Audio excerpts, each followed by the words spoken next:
Please welcome United States Army veteran Edward Smith.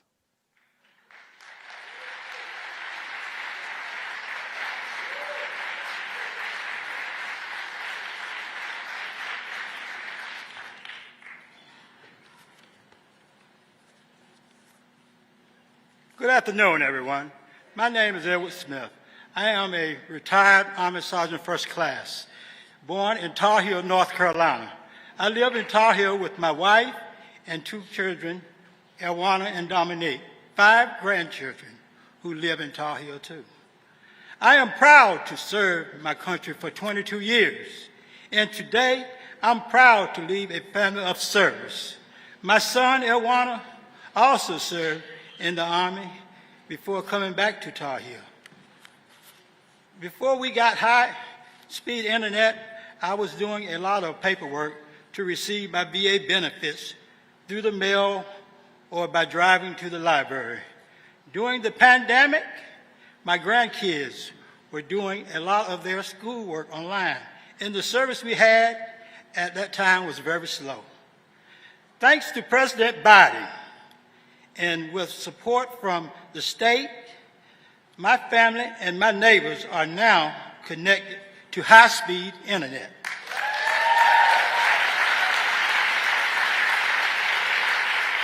It really helps the kids when they are doing schoolwork, and I can email and download my VA paperwork and talk to my doctor online instead of driving far away.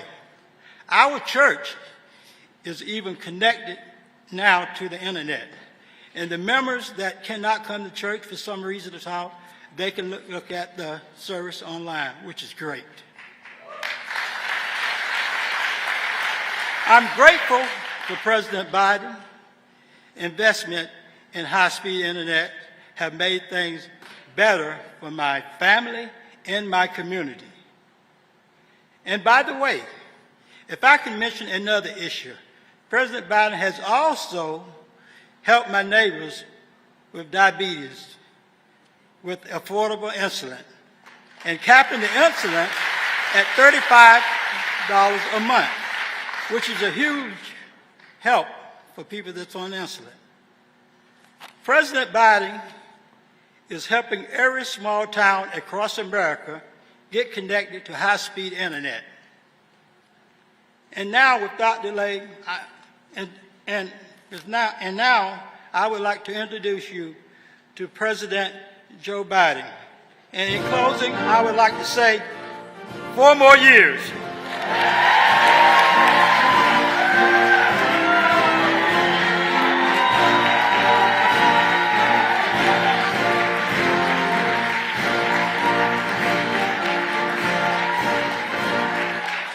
Hey everybody, how are you? Hello, Raleigh. What a great crowd. Please take a seat if you have one. I once said that at an event, and people didn't have chairs, and the press looked at me and said, what the hell's the matter with that guy? Anyway, Edward, thank you. Sergeant First Class, I was telling him my son, Bo, who I lost because of what happened in Iraq. Anyway, my son, Bo, when he made Major in Iraq, I was there. I wasn't with him when he made that, when he got promoted, but I was with him later at an event, anyway, in Iraq. I didn't want to say where I was, but, I said, Bo, congratulations, you're now a field-grade officer. He looked at me and said, Dad, I don't know who runs the United States Army. Sergeants First Class run it. And that's a fact. So, Sarge, thank you very, very much. Folks, Governor Cooper and all the state officials here today, and by the way, you got the best governor in the country. Where is he? Roy, stand up. No, I mean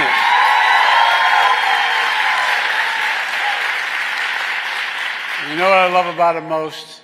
I mean this from the bottom of my heart. He has absolute, total integrity. Integrity.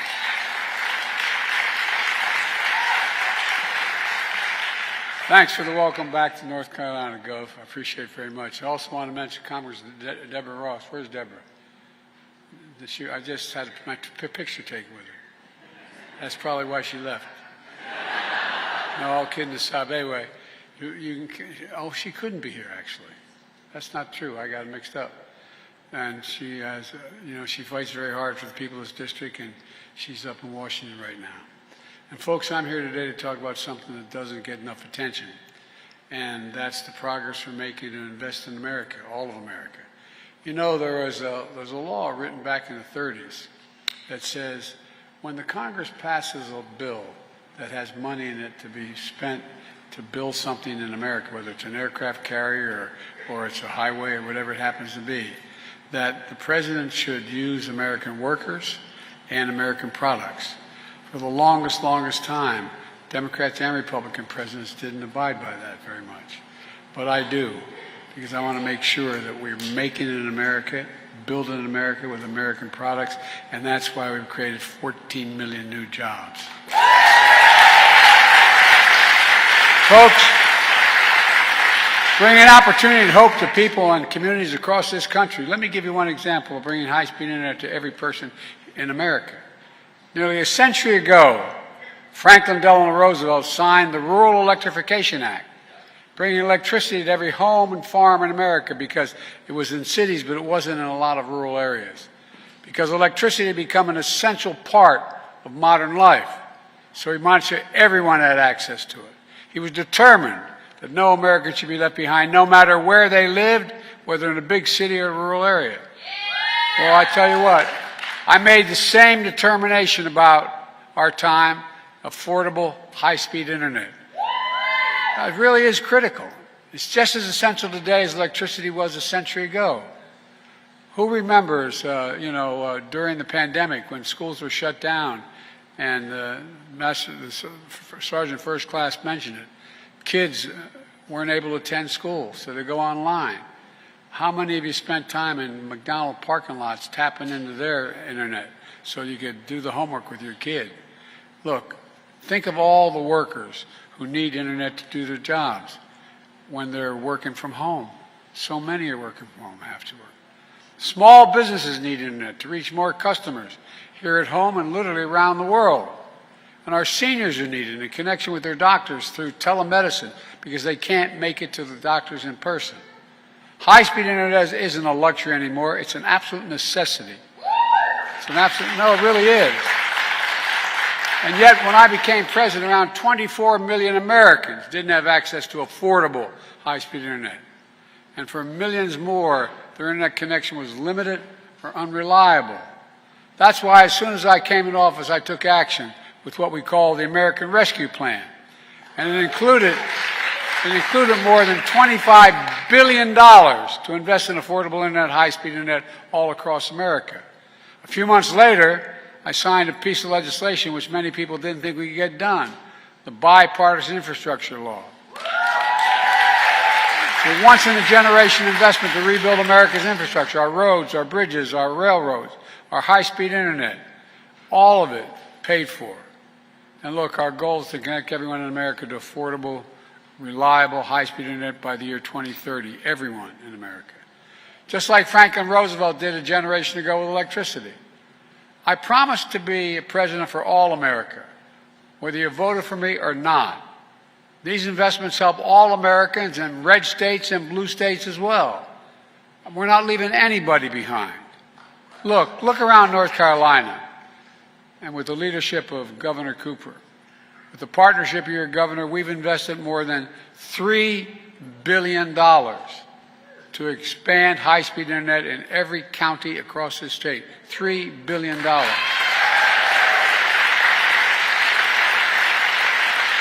Fiber optic cable is being laid in the ground as we speak. Over the next 3 years, over 300,000 homes and businesses all across North Carolina will be connected with affordable, high-speed internet. And today I'm announcing another major step. We're investing another $82 million to connect 16,000 additional homes and businesses, bringing high-speed internet all across the state of North Carolina, from top to bottom. By the end of the decade, we're going to finish the job reaching all the remaining homes, schools, libraries, small business, healthcare facilities in North Carolina that don't have access to high-speed internet today. Let me say that again. Universal, high-speed internet in all of North Carolina by the end of this decade. By the end. Folks, you just heard from Sergeant Smith a few minutes ago why it matters. He's retired Army, 22 years of service, which we owe him. He and his wife Emma live in Tar Heel, as he mentioned. North Carolina population, staggering population, 100 people. They've been using dial-up internet for years, just like everyone else in town. It took Edward far too long to download medical paperwork, as he mentioned the VA. It was hard for his grandkids who lived nearby to use the internet to do their homework. And then thanks to the American Rescue Plan, which I signed into law, fiber optic cable was laid and the town got high-speed internet. And now Edward and Emma and the kids and the grandkids can use the internet quickly and easily, from getting care from the VA to doing their homework. Look, their neighbors include folks who can't attend local church services, he mentioned. They can stream these services at home every single Sunday. High-speed internet has been a game changer for their town and so many counties all across America. Look, and we're just getting started. But it's not enough to just have internet access. It needs to be affordable. Affordable. So, here's what my administration did. We work with internet service providers to bring down prices for people struggling with their payments. It's called Affordable Connectivity Program. It's already helped 880,000 households in North Carolina save a total of $440 million in internet bills collectively.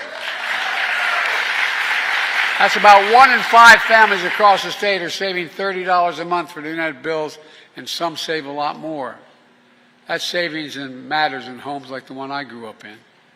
Another $30, $40 a month was the difference between how many groceries you pay, the gas bill, all other necessities. It matters. It matters. Plus, the investment we're making in high-speed internet means something else as well. Good paying jobs. And folks, just ask the folks at the International Brotherhood of Electric Workers, the IBEW, or the Communication Workers Union, or the Laborers Union.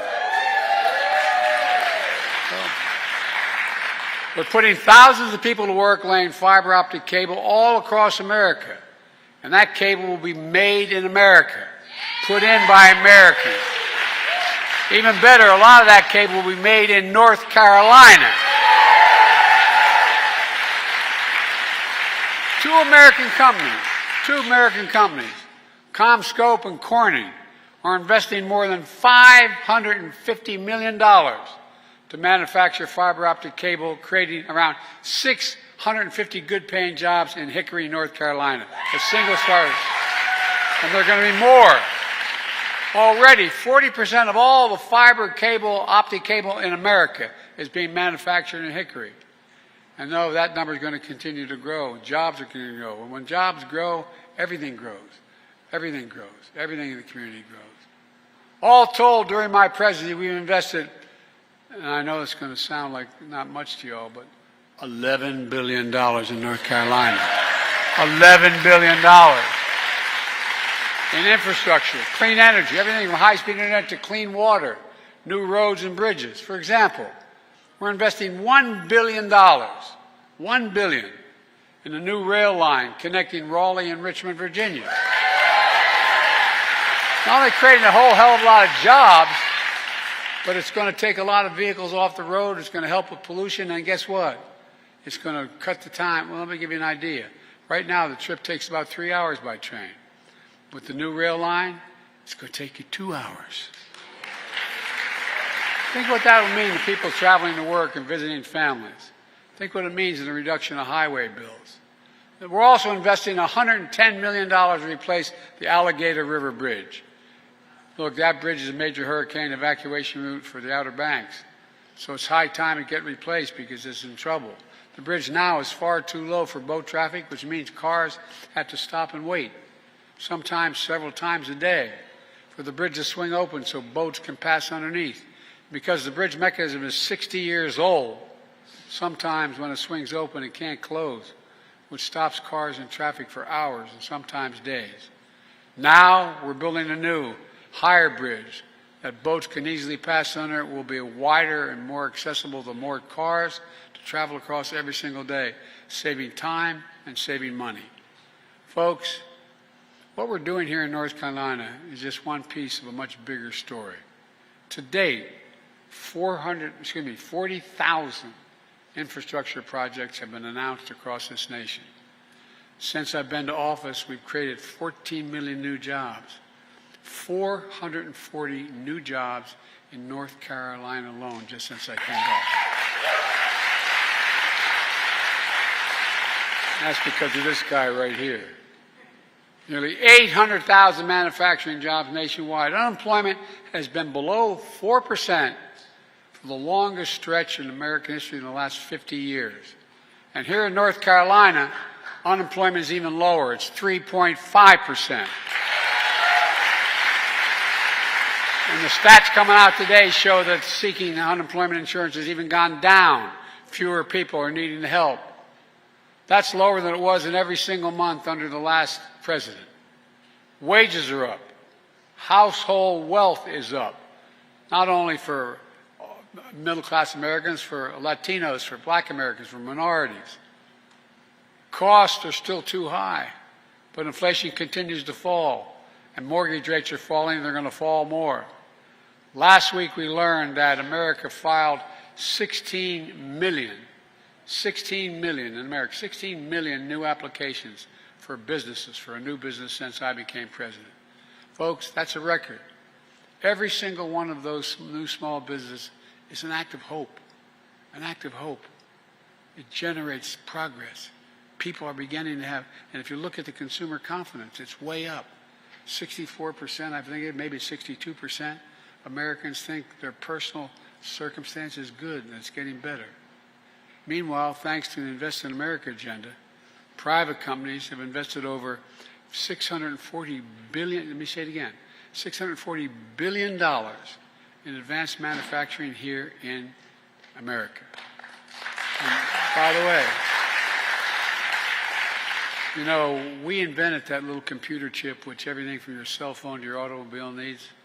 Guess what? We used to control it. We got down to the point we hardly manufactured any of it. And so what happened when things went bad, we didn't have access to all those computer chips that were being made in Asia and other parts of the world. So I got in the plane and went to South Korea. And I said, why don't you come invest in America? One thing led to another. Over $50 billion, people coming to America, investing and building these computer chip factories. And guess what? It's just getting started. But guess what? The fact is that these computer factories, they build what they call fabs. They're about as big as a football field, and they manufacture these chips. You don't need a college degree to work in it. You know what the average starting salary is? $116,000. $116,000. And look, put it all together. America has, this is a fact, the strongest growth rate of any and the lowest inflation rate of any major economy in the world. In the world. We have a lot more work to do. There's no question our plan of investing in America and the American people is working. It's all part of my economic vision. Building an economy from the middle out, from the middle class out, and the bottom up.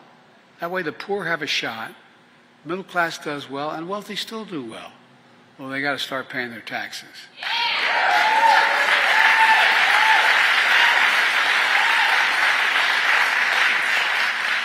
You know, I'm serious. I don't mean paying 60%. I mean just paying the top rate of 38%. Look, folks, you know how many billionaires we have in America today? 1,000.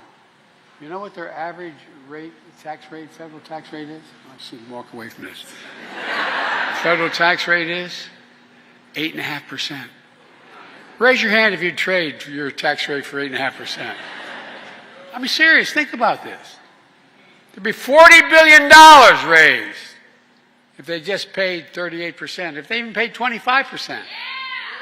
Folks, look, we all do well when the middle class does well and we grow. Everybody does well. You know, I'm so tired of trickle-down economics. I grew up in a family where not a lot trickled down on my dad's kitchen table. My dad was a hard-working guy. We weren't poor, but we lived in a 3-bedroom split-level home with 4 kids and a grandpa. And, you know, we were fine. It was okay. But there wasn't anything left over. There was nothing left over. But now, a lot of middle-class folks are having enough leftovers. They can do things. Our approach is a fundamental break from trickle-down economics, supercharged by my predecessor. My predecessor, everything was trickled down, but not a lot trickled. No, I'm serious. Which tax cuts for the wealthy and big corporations, shipping goods overseas. How many people do you know in this state and other states? There was a factory in town that employed 300, 400 people. And all of a sudden you found that factory shipped overseas. Why was it shipped overseas? Cheaper labor costs. So we were shipping factories overseas and importing the product they made here. Well, guess what? We're doing the opposite. We're making it here and shipping the product overseas. I'm serious. And also that trickle-down shrank public investment in education, infrastructure and education. It hollowed out communities, closing factories, leaving too many behind. And now, my predecessors like to say, America is a failing nation. In my face, bless me, Father, for his sin. I mean, come on. A failing nation. And by the way, did you hear he wants to see the stock market crash? Because he does not want it now. We're doing well. He acknowledging by that we're doing pretty damn well economically and getting better.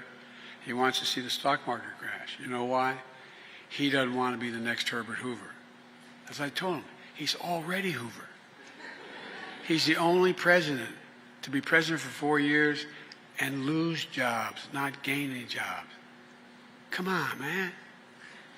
You know, some of the things he said, well, I don't get started. But look, frankly, to put it very politely, he doesn't know what he's talking about. Meanwhile, the vast majority of Republicans in Congress voted against our infrastructure law. We got enough to make it work of 30-some, but the vast majority voted against it. They all voted against all the other bills that I have. I mean, 100% voted against. And guess what? Whether it's Marjorie Taylor Greene or whoever, they're now, when these new projects come, they're welcoming them to their state. They voted against it all. So I told them I'll be there for the groundbreaking with them. You know, look, what was mentioned as well. Look what I fought my whole career. I've been around. I know I don't look it, but I've been around for a little while. But all kidding aside, look, you know, I spent the bulk of my career as a senator trying to bring down the cost of prescription drugs. If you have a prescription from your doc and you take it to a pharmacy here in North Carolina or Wilmington, Delaware, where I'm from, or wherever, guess what? I can take that same prescription from you and go to Toronto, Canada, London, England, Rome, in Italy, anywhere around the world. And it'll be somewhere between 50% less and 70% less. How does that work? Why? Why isn't in America we're paying $400 a month for insulin if you have diabetes? And other places they're paying $35. Well, guess what? You're paying $35 now, and it's going to go down even further. And by the way, at $35, they're making 350% gain. It costs $10 to make it, $12 to package it. So come on, man. It's about time we start to be a little fair to ordinary people. When it comes to voting against infrastructure law, it doesn't stop many of our Republicans calling up and saying, we need a project in my district. Now, what I haven't done is I haven't blocked projects in their districts because they're all Americans. The fact they have a senator or a congressman who doesn't know what they're doing doesn't mean they should be denied. But it's okay. It's okay because I promised to be a president for all Americans. And I mean that sincerely. It's not hyperbole. I promised to be a president for all Americans. Like I said before, I told them all I'll see them at the groundbreaking. Let me close with this. When you see shovels in the ground, cranes in the sky, and people hard at work in these projects, I hope you feel pride in America. Pride in America. Pride knowing we can get big things done when we work together. You're all the real heroes. It's not hyperbole. You're the real heroes in this story. American workers, the American people, neighbors and community leaders doing the work to bring our cities into the future. That's what America does. That's why I've never been, and I mean this, and I've been saying this for a while, and the press has to cover me everywhere. I've been saying I'm optimistic. I'm optimistic. I've been around for a while. I've never been more optimistic about America's prospects than I am in the last 3 years. I really mean it. Because there's nothing. We have to remember who we are. We're the United States of America. And nothing is beyond our capacity when we work together. Nothing. And I'll say one last thing. We're the only major company in the world that's come out of every crisis stronger than we went in. And that's what we're doing again today because of you. Thank you. May God bless you all. May God protect our troops. Thank you very much. Let's go get them. Thank you. Thank you.